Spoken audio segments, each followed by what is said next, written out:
Muy buenos días, bienvenidos a nuestro tiempo devocional Tu Palabra para encontrar el camino. Hoy es 30 de octubre del 2025 y vamos a continuar con la lectura de la Biblia en un año con el libro a los Hebreos capítulo 10. Hebreos capítulo 10.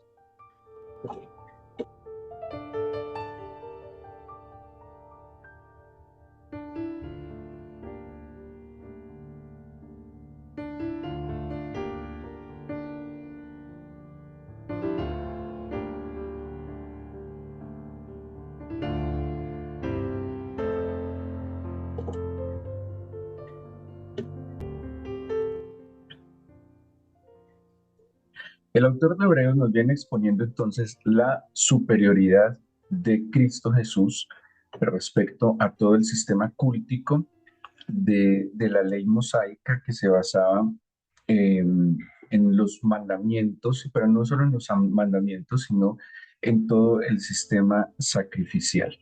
Eh, Hablábamos de que el Señor Jesús en esta exposición lo presenta como superior a los ángeles, superior a Moisés, superior al sacerdocio. Y aquí en el capítulo 10, que es un tema que viene desde el capítulo 9 incluso, nos está hablando de su sacrificio superior. Y, y lo primero que nos plantea en el primer bloque, en los primeros 18 versículos, es que nos está hablando de cómo anualmente en el sistema sacrificial y cultico del Antiguo Testamento, ellos debían, bueno, había unos sacrificios diarios de ofrendas de paz, de gratitud. También había, digamos, cuando alguien infringía las leyes, pero había un sacrificio anual que se los explicaba el día del perdón, el Yom Kippur o día de la expiación, donde el sumo sacerdote ingresaba al lugar santísimo para interceder y buscar el perdón para toda la nación, ¿sí? Y aquí en los primeros versículos, el autor de Hebreos está exponiendo que si estos sacrificios fuesen suficientes, pues no habría necesidad de haberlo repetido cada año. Y empieza a exponer cómo el sacrificio del Señor Jesús es superior porque abrió un camino nuevo y vivo, así lo menciona, donde, donde no hay necesidad de que se esté haciendo más sacrificios periódicamente como lo hacían en el Antiguo Testamento. Y pues hace una exposición para que, ahora, para nosotros no es tan claro porque pues no vivimos en la época donde se hacían sacrificios, pero imagínense una nación que anualmente debía poner toda su esperanza en aquel día para recibir el favor del Señor para una nueva etapa de su vida. Y qué tal que no fuese suficiente, o sea que pasarían un periodo muy largo sin disfrutar el favor y la misericordia del Señor para con ellos. Pero aquí que está exponiendo el autor de Hebreos, que el sacrificio de Jesucristo lo ha hecho perfecto y que nosotros por eso tenemos entrada a un camino nuevo. Ahora, el libro a los Hebreos nos va a insistir, como lo vemos en muchos textos del Nuevo Testamento, a la perseverancia y a la permanencia, ¿sí? Eh, en algunas interpretaciones, a veces un poco equivocadas, ligeras y superficiales del Nuevo Testamento, y al no comprender el concepto profundamente de la gracia, pues algunos lo han profesado de esa manera y ven la gracia como una especie de licencia para pecar, ¿sí?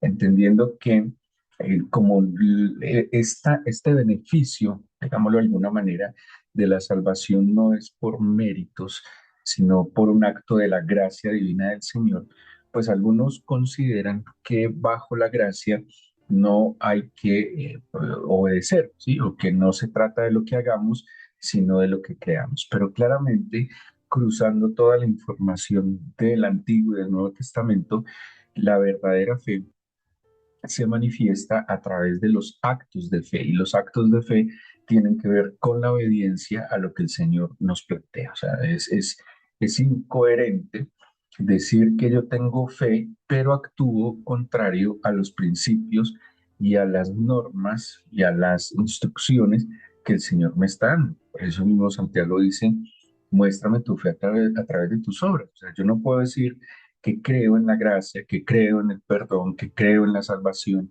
que creo en Jesucristo, pero mi comportamiento y mis actitudes contradicen absolutamente lo que debería ser fe. Quien camina en la fe, quien anda conforme a la fe, tiene su oído agudo a la voz del Señor y se dirige de acuerdo a la voz del Señor. Es lo que nos va a ir exponiendo no solo en el capítulo 10 al final, sino pues el gran capítulo 11 que podríamos decir que es el capítulo famoso del libro de los Hebreos, lo que llaman el hall de la fama de los hombres de fe. Ahora, la segunda parte entonces, lo tendríamos entre el 19 y el 25, es una exhortación a la perseverancia, ¿sí?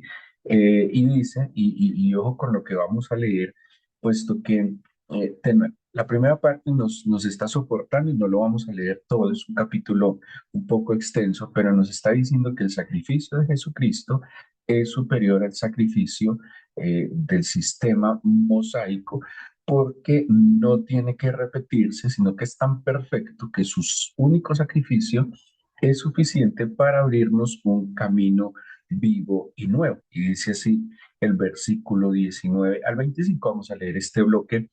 Dice así que, hermanos, teniendo libertad para entrar en el lugar santísimo por la sangre de Jesucristo, dice, por el camino nuevo y vivo que Él nos abrió a través del velo, esto es de su carne, algo les estoy hablando ayer de aquello que separaba el lugar santo y el lugar santísimo, siendo el lugar santísimo la misma presencia del Señor, siendo el lugar santísimo el lugar de la morada del Señor. O sea, Cristo en su cuerpo nos abre el camino a la presencia del Señor. Y dice el 21, y teniendo un gran sacerdote sobre la casa de Dios, ya también hablamos de la superioridad del sacerdocio de Cristo, dice, acerquémonos con corazón sincero, en plena certidumbre de fe, purificados los corazones de mala conciencia y lavados los cuerpos con agua pura. Aquí nos dice, si recuerdan, ayer hablábamos en el capítulo 8 de que nos podíamos acercar confiadamente al trono de la gracia para hallar oportuno socorro, ¿sí?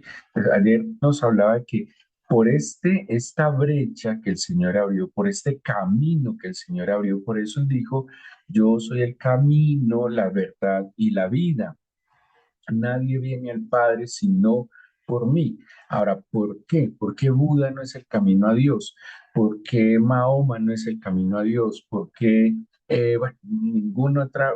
¿Por qué los santos no son el camino a Dios? ¿Por qué la Virgen María no es el camino a Dios?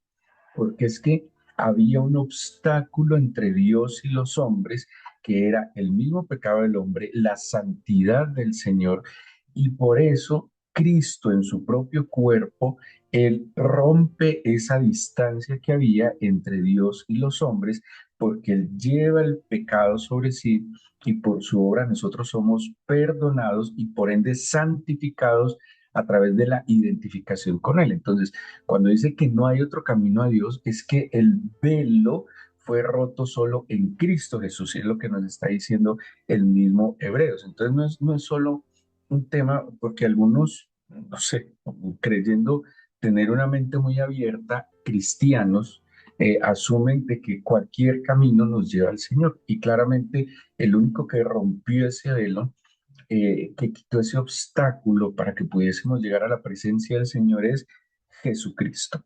Ahora, dice, acerquémonos con un corazón sincero en plena certidumbre de fe. Por eso más adelante nos va a decir que sin fe es imposible agradar al Señor. O sea, yo tengo que creer que Él está, que su obra es perfecta y que por eso confiadamente puedo acercarme a ese trono de la gracia.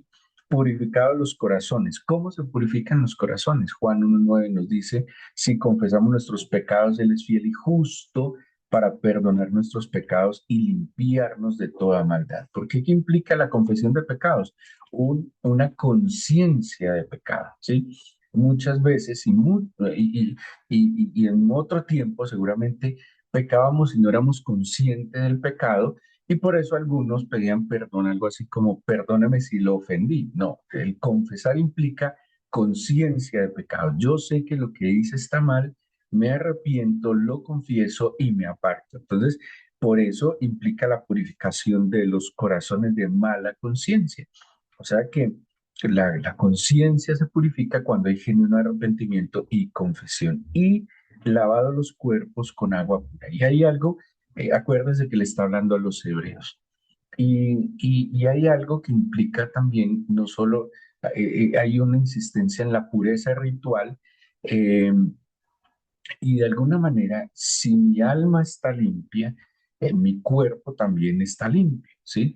Y yo debo cuidar mi cuerpo, como lo dice San Pablo, mi cuerpo es el templo del Espíritu del Señor, mi cuerpo es el vehículo del Espíritu del Señor. Yo fui comprado por un precio alto, dice San Pablo, y por eso dice glorificar al Señor en tu cuerpo y en tu espíritu.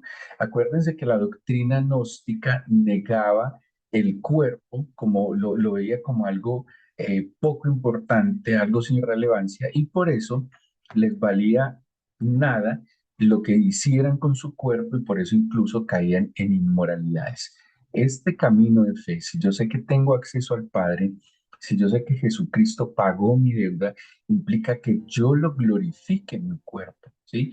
Y no solo es el tema de la pureza sexual, que es un deber ser del cristiano, de cuidarnos de lo que hacemos con nuestro cuerpo en el tema de la moralidad sexual, sino también tiene que ver con el adecuado cuidado en la salud, en los sanos hábitos alimenticios, de descanso, evitar cualquier tipo de consumos nocivos para nuestro cuerpo, porque es un templo, incluso lo que hacemos en nuestro cuerpo, ¿sí? Hoy está muy de moda eh, tatuarse el cuerpo y eso espiritualmente tiene una connotación porque es templo, ¿sí? Y yo con qué me identifico, yo qué marcas estoy poniendo en mi cuerpo que no me pertenece, le pertenece a aquel que lo compró, ¿sí? Entonces, para los hebreos y también en el cristianismo es muy importante no solo la purificación espiritual, sino que la purificación espiritual implica todo mi ser. Y el cuerpo es muy importante porque, de nuevo, en algún momento ellos lo menospreciaron y se atrevieron a hacer lo que les parecía, pero el cuerpo también es obra del Señor y por algo, dice la Biblia, glorificar al Señor en vuestro espíritu y en vuestro cuerpo. Pero ojo con el 23, mantengamos firme sin fluctuar la profesión de nuestra esperanza, porque fiel es el que lo prometió. ¿A qué nos exhorta, como les dije ahora? A la perseverancia, a la permanencia, a mantenernos firmes en lo que profesamos. Y hace una advertencia en el versículo 24. Considerémonos unos a otros para estimularnos al amor y a las buenas obras, no dejando de congregarnos como algunos tienen por costumbre, sino exhortándonos y tanto más cuanto veis que aquel día se acerca. Ahora, imagínense, Hebreos puede tener una escritura de casi 2000 años. Y ellos están hablando desde aquel entonces que no debemos dejar de congregarnos, que no podemos caer en esa costumbre, porque acuérdense que una de las herramientas del enemigo es separarnos, distanciarnos, porque sabe que la congregación, la comunidad de fe, sí nos cuida digámoslo así, en el orar unos por otros, en apoyarnos mutuamente, en la solidaridad y en vivir. De hecho, el perfeccionamiento de cada creyente es en la comunidad de fe. Dice Pablo también que para llegar a la estatura del varón perfecto, a la medida del varón perfecto, es en comunidad, no es de ninguna manera, de ninguna forma individualmente. Entonces nos exhorta también a que no dejemos de congregarnos. Y luego viene una advertencia del pecado deliberado. Una cosa es que ya sea por ignorancia, ya sea por torpeza, pequemos, ¿sí? Ya sea por descuidos. Es común que pequemos por descuido. ¿En qué sentido? En que bajamos la guardia, en que dejamos de tratar todos los asuntos con el Señor y obviamente abrimos brechas que nos pueden llevar a pecar, ¿sí? Eh, pero aquí hay una advertencia contra el pecado que es deliberado, contra el pecado que es voluntario. Y dice el versículo 26, si pecáramos voluntariamente, después de haber recibido el conocimiento de la verdad, ya no queda más sacrificio por los pecados. Bueno, esta parte tiene, digámoslo así, dos tipos de interpretaciones. Algunos lo ven como simplemente una, algo hipotético, ¿sí? Algo que sería como una simple expectación, pero algunos en otra corriente sí atribuyen y asumen que la salvación está en juego, ¿sí? O sea, algunos dicen, no, la salvación no está en juego, salvos por gracia, salvos para siempre, pero algunos otros sí advierten que como lo dice literalmente, si no cuidamos el tesoro, pues simplemente el tesoro se puede perder. Entonces, a ver, ¿qué les explico? Algunos dicen que el que peca deliberadamente nunca fue salvo, por eso no está en juego la salvación, sino que nunca la tuvo, nunca se arrepintió genuinamente y por eso peca deliberadamente. Otros dicen que es posible que alguien haya creído, porque entonces la apostasía, ¿qué es la apostasía? Apostatar es negar lo que alguna vez profesé y el apóstata definitivamente no es salvo. Sí, el apóstata definitivamente está negando y está, como va a advertir aquí Hebreos, pisoteando la sangre del Señor. Entonces, ¿qué dice? Si pecáramos voluntariamente, o sea, yo sé que esto que estoy haciendo es un pecado y aún así lo hago, ¿sí? Aún así me deleito en él, lo disfruto. Dice, si yo peco voluntariamente después de haber recibido el conocimiento de la verdad, ya no queda más sacrificio por los pecados, sino una horrenda expectación de juicio y de hervor de fuego que ha de devorar a los adversarios. Porque la paga del pecado es la muerte. Entonces, cuando yo peco voluntariamente, explica, queda, o sea, no es como en el sacrificio del Antiguo Testamento donde usted pecaba y pues iba y sacrificaba un cordero y si era sincero su arrepentimiento era perdonado, ¿sí? Sea voluntariamente que lo hiciera o por torpeza, pero ahora dice, no, ya no es más sacrificio, es un sacrificio perfecto y pues ya no queda sino esa expectación de fuego, de azufre, de juicio. Dice, el que viola la ley de Moisés por el testimonio de dos o tres testigos muere irremisiblemente. ¿Cuánto mayor castigo pensáis que merecerá el que pisoteare al Hijo de Dios y tuviere por inmunda la sangre del pacto en la cual fue santificado e hiciere afrenta al Espíritu de gracia? Pues conocemos al que dijo, mía es la venganza, yo daré el pago, dice el Señor, y otra vez, el Señor juzgará a su pueblo. Horrenda cosa es caer en manos del Dios vivo. Entonces, ¿qué pasa? Como les acabo de decir, dos interpretaciones de un mismo texto. Una, que es algo así como algo hipotético, donde atribuye que quien peca voluntaria y deliberadamente nunca fue salvo, entonces por eso, pues simplemente no fue un convertido sincero, aunque creo que eso es verdad. Muchas personas van a una iglesia, muchas personas van pues porque tienen un problema económico, un problema familiar, porque están enfermos, porque están buscando, y así como van a una iglesia cristiana, pueden ir a, ¿qué les digo yo? A una sesión de brujería, pueden ir a una sesión de yoga, ¿sí? O sea, le buscan y le tiran a todo lo que se mueve, ¿sí? Buscando un alivio, buscando una solución a lo que ellos consideran su problema. Quien va a una iglesia cristiana seguramente puede llegar con una motivación de una dificultad, de un problema cotidiano, pero ¿qué debería encontrarse en una iglesia? Debería encontrarse más allá de la solución a sus problemas, debería encontrarse su salvación. Y su salvación implica entender y reconocer que él ha pecado y que está condenado y que Jesucristo le ofrece en su gracia, bondad, amor y misericordia la oportunidad de ser perdonado y salvo, ¿sí? Así que al encontrarse con esta gracia, pues su relación de ese interés egoísta y puntual con el Señor debería cambiar. Y ahora mi interés debe ser, pues si Él me salvó, si Él me perdonó, pues mi interés debe estar fundamentalmente en vivir por fe y agradar, pues que me salvó. Es más, yo pude haber llegado a la iglesia sin buscar salvación. Estaba buscando era aliviar una dificultad, aliviar una carga, ser sano de una enfermedad, pero me encuentro con algo más grande, me salvó.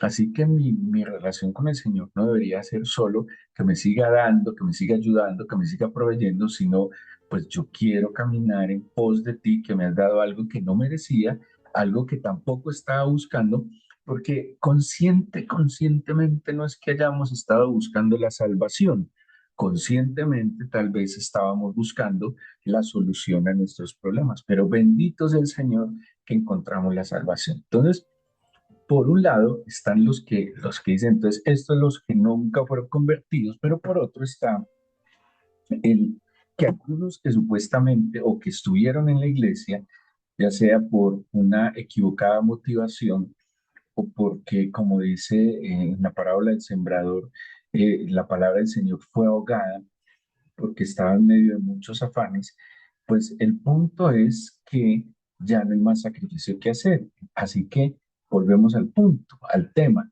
Hay que cuidar el tesoro que nos fue entregado. Tenemos que guardar nuestras pasiones, nuestras inclinaciones en el Señor. Eh, Mire, una señal inequívoca que lo hemos mencionado, que que yo estoy con el Señor es que tengo lucha interna, ¿sí? Es que yo tengo eh, una vocecita que siempre me está indicando que no debería ser y que debería ser. Y esa vocecita es la que yo tengo que cuidar en mi comunión con el Señor. Porque de alguna manera cuando yo enfrío mi comunión con el Señor, ya no voy a escuchar esa vocecita que creo que es el Espíritu del Señor, sino que voy a empezar a escuchar mi propia vocecita u otras vocecitas que me van a llevar a apartarme del camino del Señor. Y por último, en el último bloque del versículo 32 al 39, hay un recordatorio que este proceso implica seguir adelante, que es posible que vengan adversidades y dificultades, pero que mantengamos firme esta profesión que estamos haciendo. Dice el versículo 35, no perdáis pues vuestra confianza, que tiene grande galardón, porque os es necesaria la paciencia para que, habiendo hecho la voluntad de Dios, obtengáis la promesa, porque aún un poquito y el que ha de venir vendrá y no tardará. Mas el justo vivirá por fe, y si retrocediere, no agradará a mi alma. Pero nosotros no somos de los que retroceden para perdición, sino de los que tienen fe para preservación del alma. ¿Qué nos indica acá?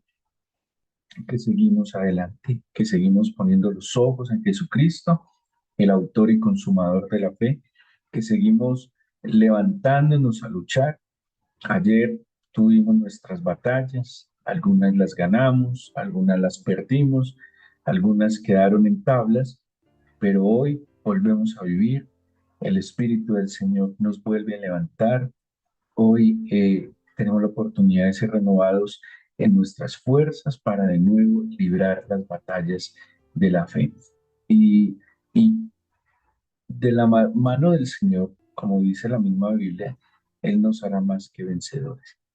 Este nuevo día, como dice la escritura que Él ha hecho para nosotros, es el motivo suficiente para que nos gocemos y nos deleitemos en Él y para que de su mano nos levantemos para caminar en pos del Señor. Todos hoy tenemos nuestros asuntos, pero debemos tener nuestra meta suprema, que es el Señor Jesús. Él nos perdonó, nos salvó, nos dio mucho más de lo que nosotros buscábamos. De nuevo, buscábamos sanidad, buscábamos restauración, buscábamos provisión, buscábamos protección, buscábamos una ayuda y encontramos más que eso. Encontramos vida, encontramos perdón, encontramos salvación, encontramos eternidad, encontramos un propósito para vivir. Y eso que encontramos que no estábamos buscando seguramente es lo que hay que cuidar. No podemos malentender esa gracia divina creyendo que podemos abusar de ella. Y ahí lo dice, ya no hay manera, ya no hay más sacrificio, no podemos pisotear la sangre del cordero. Y más bien, pues si hemos pecado y si sentimos un impulso muy fuerte en nuestro corazón, pues como dice la escritura, tenemos armas poderosas espirituales para no sucumbir a las tentaciones y a las pruebas que el enemigo y el mundo pone delante de nosotros. Hay que dejar que el Señor tome nuestro corazón, que el amor que Él nos ha prometido, el amor que Él manifiesta, llene de tal manera nuestro corazón que Él sea nuestra más grande prioridad y que de su mano podamos siempre levantarnos y siempre, donde quiera que estemos, manifestar esas virtudes que Él ha formado en nuestro corazón. Por eso sea este el momento de dirigir nuestra oración al Padre, como dice el mismo Hebreos, con un corazón sincero, en plena certidumbre de fe, purificando nuestros corazones de mala conciencia y lavados nuestros cuerpos con agua pura. Presentémonos ante Él una vez más, con gratitud, con humildad, con esperanza. Pidámosle que tome el control de nuestro corazón. Si ayer usted por alguna razón pecó voluntariamente, lo pensó, lo planeó, lo consintió y lo ejecutó, y es más, lo disfrutó, es que ese es el gran problema del pecado. Si no fuera deleitoso, nadie pecaría, Señor. Pero, ¿qué queda después? Una horrenda expectación de juicio, de condenación. ¿Qué queda, Señor? Un dolor en el corazón que no nos permite volvernos a levantar. Pero hoy confieso mis pecados, confiésele al Señor sus pecados. Si usted sabe que lo que hizo es pecado, confiéselo. Dígale, Señor, en un nuevo día, una nueva oportunidad, quiero pedirte que afirmes mi corazón para que tema tu nombre, que afirmes en mi corazón lo que soy. Soy nueva criatura, soy un hijo tuyo, amado eternamente, y que esta mañana prolongas de nuevo tu misericordia. Así que entonces me acerco a ti, oh Dios mío, sabiendo que en ti hay misericordia y bondad. Lávame, Señor, purifícame y permíteme hoy por tu espíritu caminar de tu mano, poniendo mis ojos en ti, agudizando mis oídos para escuchar tu voz, para discernir tu voz, oh Dios mío, y para que mi corazón se alinee al tuyo de tal manera que mi vida sea un olor fragante para ti. Dígale, Señor, guárdame de extender mi mano hacia el pecado y permíteme poner las cosas en su lugar, Dios mío. Permíteme darte prioridad. Tú sabes que tengo muchas necesidades en muchas áreas de mi vida. También sabes que tengo dificultades, Señor, pero yo te pido que en cada una de ellas tú intervengas. Señor, yo me rindo ante ti. Yo dejo de ir en contra tuya, Señor, y me pongo de tu lado para pedirte, por favor, que entonces tú suplas mis necesidades, que tú me ayudes en mis dificultades, que tú me des la fortaleza, sabiduría, inteligencia y capacidades para superar los desafíos. Dígale, Señor, no me dejes solo, no me dejes solo, Señor, para que yo no sea desviado y ayúdame a tener un corazón perseverante, disciplinado y sobre todo fiel que permanezca delante de ti. Yo te pido que nos bendigas con tu presencia, que nos ampares bajo tus alas protectoras y que sea tu Espíritu, Señor, siempre nuestro guía en este camino de bendición. Te bendigo, te alabo y te exalto, porque sé que escuchas nuestra oración en el nombre de Jesús. Amén.